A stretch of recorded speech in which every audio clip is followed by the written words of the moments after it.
All right, so if you ever are put into a data structure and algorithm class for any kind of computer science, like schooling or whatever, most likely if they're going to be teaching you recursion, they're going to teach you about the Fibonacci sequence, and they're going to try to represent it in code like this, and they're going to ask you questions like, hey, what's the return value of this Fibonacci sequence function if you input the value 8, 6, 5, whatever, you know?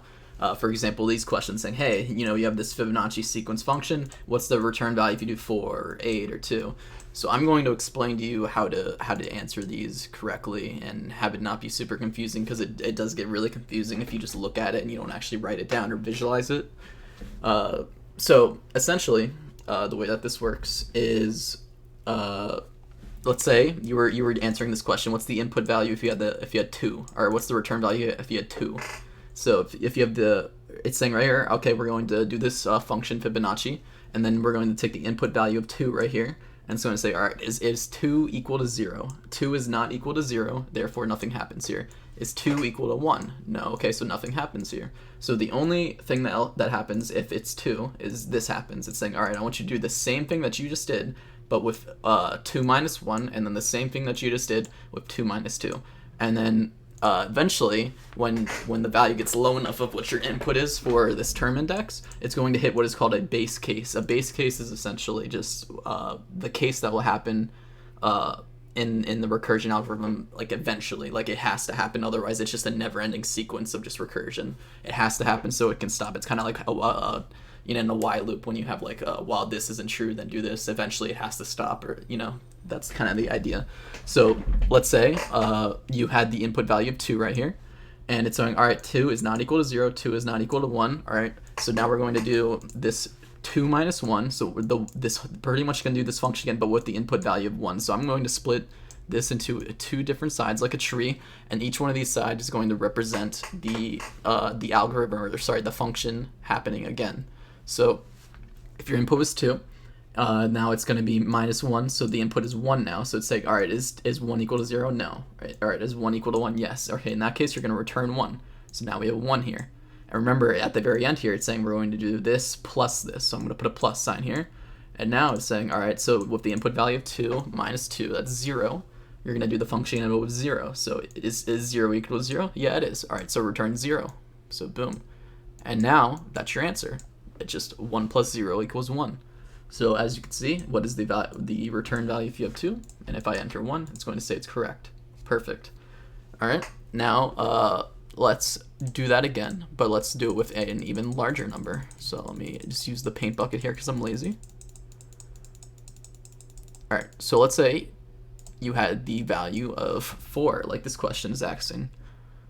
If you have 4, it's going to go, I'm just going to keep doing the tree because I just explained how we got to this point. 4 minus 1 is 3, and obviously 4 doesn't equal 0, 4 doesn't equal 1, so I'm just going to ignore these until I get 0 and 1. I'm just going to assume that this is what, this follow along for here. This is what we're starting at, just because we know that 4 doesn't equal 0 or 1.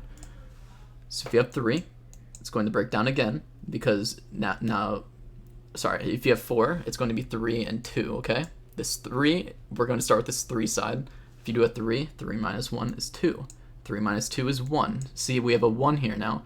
I'm just going to put a plus here to imply, this isn't saying 2 plus 1, this is saying this right here is going to add to the total value of our answer for this question. So what's the return value of 4? Right now we have 1. We have to break it down more to get the rest of it. So if you have 2 right here, you subtract 1, you get another 1 right here. I'm going to put a plus here. And then minus 2, you get 0. Remember, if it's 0, just return 0, so I'm just going to leave it as that.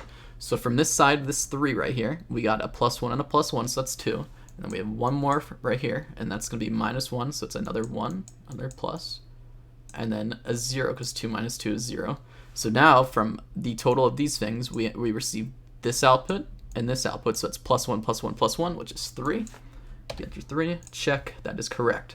So now, let's say you get, this is where it gets kind of crazy. You get like an even bigger number. They're like, all right, what's the input if you have 8? And there are like calculators online that kind of do what I'm doing for you, online. But it gets kind of confusing if you don't really understand where those numbers are coming from, which is why I'm visualizing it for you. And I apologize that I'm doing a very poor job of cleaning this up. I'm just going to leave this down here. Just ignore that down there. So let's say we had 8 as an input. I'm going to break that down again. So minus 1 is 7, minus 2 is 6, Break it down again. Minus 1 is 6. And if I keep on doing this, you can see it's going to keep on going like that. And then it's going to be 5, 4, 3, 3. It gets kind of crazy. You see what I mean? It keeps branching out, and like I'm not going to bother writing all this down for you just because it's so much.